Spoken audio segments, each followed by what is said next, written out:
சென்னையில் தங்கம் விலை உயர்ந்துள்ளது, வெள்ளி விலை குறைந்துள்ளது.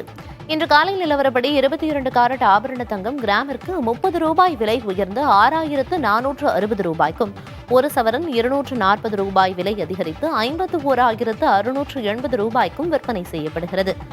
வெள்ளி கிராமிற்கு 70 காசுகள் விலை குறைந்து 91 ரூபாய்க்கு விற்பனையாகிறது. 3 நாட்களில் தங்கம் சவரனுக்கு 600 ரூபாய் விலை உயர்ந்துள்ளது.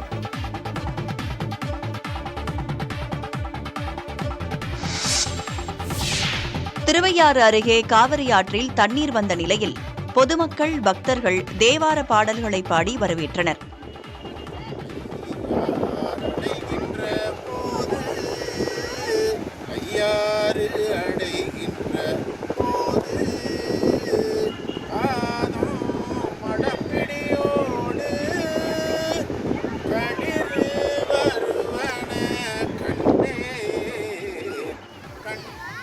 கல்லணையிலிருந்து காவிரி ஆற்றில் ஆடி 18 நாளை முன்னிட்டு தண்ணீர் திறக்கப்பட்டது.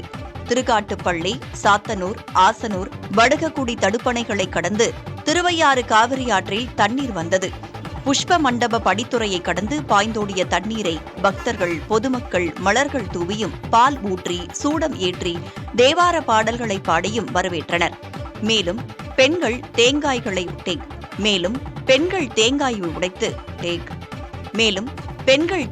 உடைத்து பூஜைகள் செய்து வழிபாடு நடத்தினர். காவிரி ஆற்றில் தண்ணீர் வருவதை சிறுவர்கள் முதல் பெரியவர்கள் வரை உற்சாகத்துடன் கண்டு ரசித்தனர். மேலும் சிலர் ஆபத்தை உணராமல் ஆற்றில் குளித்தும் விளையாடியும் அட்டகாசம் செய்தனர்.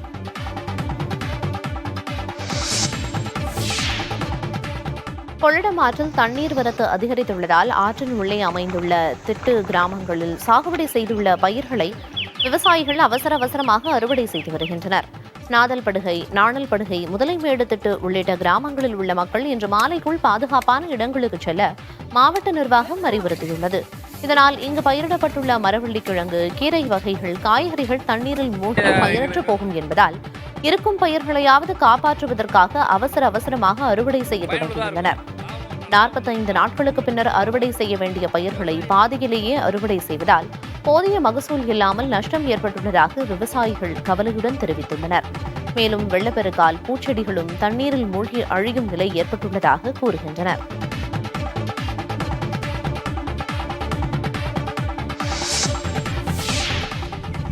திண்டுக்கல் மாவட்டம் வேடச்சந்தூர் அருகே நில அளவீடு செய்ய 7000 ரூபாய் லஞ்சம் வாங்கிய நில அளவையரை லஞ்ச ஒழிப்பு காவல்துறையினர் கையும் களவுமாக கைது செய்தனர். ஓய்வு பெற்ற உடற்கல்வி ஆசிரியர் ராஜசேகர் என்பவருக்கு சொந்தமான நிலத்திற்கு பட்டா கேட்டு ஆன்லைனில் விண்ணப்பித்துள்ளார். அவரிடம் நிலத்தை அளவீடு செய்து கொடுக்க சுப்பிரமணி என்ற நில அளவையர் 7000 ரூபாய் லஞ்சம் கேட்டுள்ளார். இது தொடர்பாக ராஜசேகர் லஞ்ச ஒழிப்பு காவல்துறையினரிடம் புகார் அளித்தார். அவர்களின் அறிவுரைப்படி ரசாயனம் தடவிய 7000 ரூபாயை சுப்பிரமணியிடம் கொடுத்துள்ளார். அப்போது லஞ்ச ஒழிப்புத்துறை அதிகாரிகள் அவரை கையும் களவுமாக கைது செய்தனர்.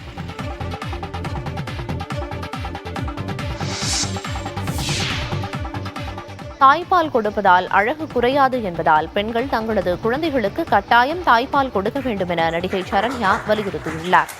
உலக தாய்ப்பால் வாரத்தையொட்டி சென்னை போரூரில் உள்ள தனியார் மருத்துவக் கல்லூரியில் விழிப்புணர்வு நிகழ்ச்சி நடைபெற்றது. இதில் நடிகை சரண்யா கலந்து கொண்டு தாய்ப்பாலின் அவசியம் குறித்து விழிப்புணர்வு ஏற்படுத்தினார். தனது 2 குழந்தைகளுக்கும் தாய்ப்பால் மட்டுமே கொடுத்து வளர்ப்பதால் அவர்கள் நல்ல உடல்நலன் மற்றும் மனநலனுடன் இருப்பதாக அவர் கூறினார்.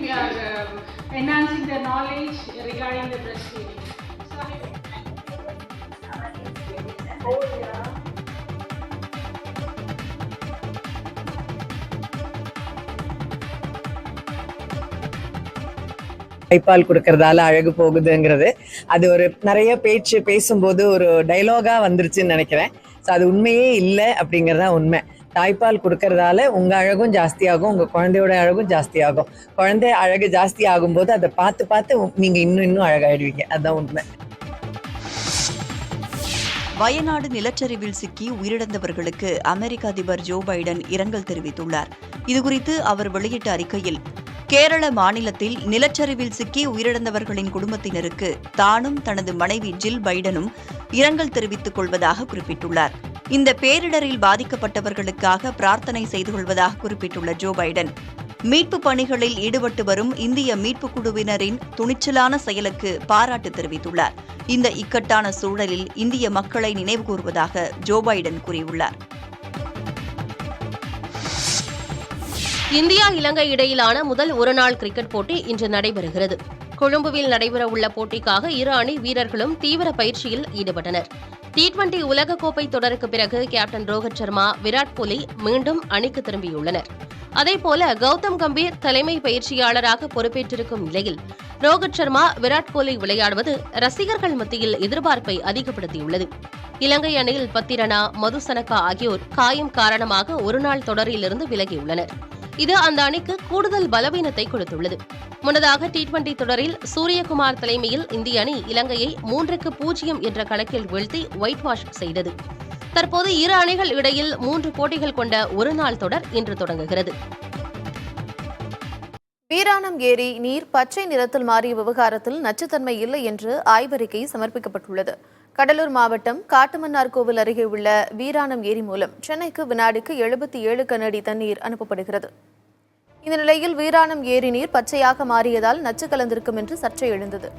அண்ணாமலை பல்கலைக்கழகம் மற்றும் தனியார் ஆய்வகம் மூலம் பொதுப்பணித்துறை அதிகாரிகள் வீராணம் ஏரியிலிருந்து நீர் மாதிரி எடுத்து சென்று ஆய்வு செய்தனர். அவர்களிடமிருந்து 4 முறை ஆய்வறிக்கை பெறப்பட்டதில் பச்சையாக மாறியதால் அதில் எந்தவிதமான நச்சுத்தன்மையும் இல்லை என்றும், வீராணம் ஏரி நீர் குடிநீர் மற்றும் கால்நடைக்கு பயன்படுத்தக்கூடிய நன்னீராக உள்ளது என்றும் குறிப்பிடப்பட்டுள்ளது.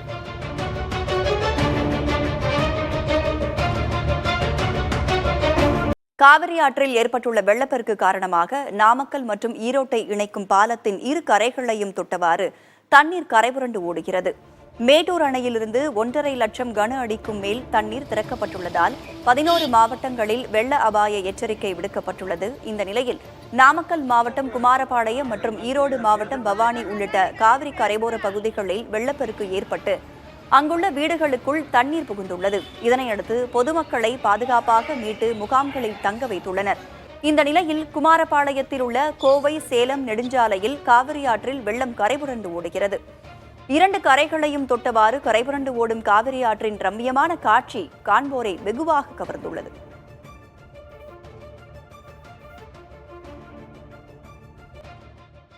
உதகையிலிருந்து மேட்டுப்பாளையம் செல்லும் மலை ரயில் வரும் 6ஆம் தேதி வரை ரத்து செய்யப்பட உள்ளதாக தெற்கு ரயில்வே அறிவித்துள்ளது. நீலகிரி மாவட்டத்தில் 3 வாரங்களுக்கு மேல் மிதமான மற்றும் கனமழை கொட்டி வருகிறது. காற்றுடன் மழை பெய்து வருவதால் பல இடங்களில் மண் சரிவு ஏற்பட்டுள்ளது. காற்றில் மரங்களும் சாய்ந்து வருகிறது. இந்த நிலையில் குன்னூர் மேட்டுப்பாளையம் மலை ரயில் பாதையில் உள்ள ஆர்டலி, ஹில்க்ரோ உள்ளிட்ட இடங்களில் மண் சரிவு ஏற்பட்டுள்ளது. இதனால் உதகை மேட்டுப்பாளையம் இடையே இயங்கும் மலை ரயில் வரும் 6ஆம் தேதி வரை ரத்து செய்யப்பட உள்ளதாக தெற்கு ரயில்வே கூறியுள்ளது. உதகை குன்னூர் இடையே வழக்கம் போல் மலை ரயில் இயங்கப்படும் என்று தெற்கு ரயில்வே அறிவித்துள்ளது.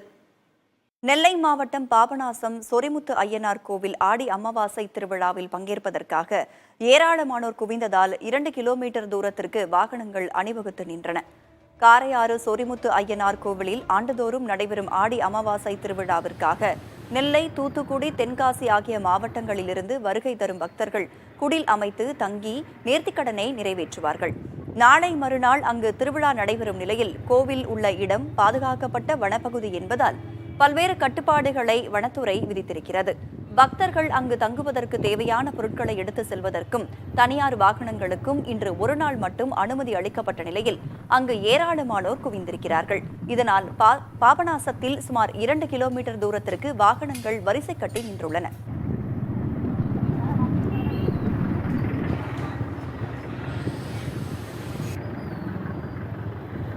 இந்திய பங்குச்சந்தைகள் கணிசமான சரிவுடன் வர்த்தகமாகின்றன. காலை 10 மணி வாக்கில் மும்பை பங்குச்சந்தையின் சென்செக்ஸ் 817 புள்ளிகள் சரிந்து 81,050 புள்ளிகளிலும், தேசிய பங்குச்சந்தையின் நிப்டி 263 புள்ளிகள் வீழ்ச்சி கண்டு 24,747 புள்ளிகளிலும் வர்த்தகமாகின. இன்றைய வர்த்தகத்தில் வாகனம், உட்கட்டமைப்பு, பொதுத்துறை வங்கிகள், கட்டுமானம் உள்ளிட்ட துறைகளைச் சேர்ந்த நிறுவன பங்குகள் சரிவுடன் காணப்பட்டன. அமெரிக்காவில் ISM உற்பத்தி குறியீடு திடீரென சரிவு கண்டது.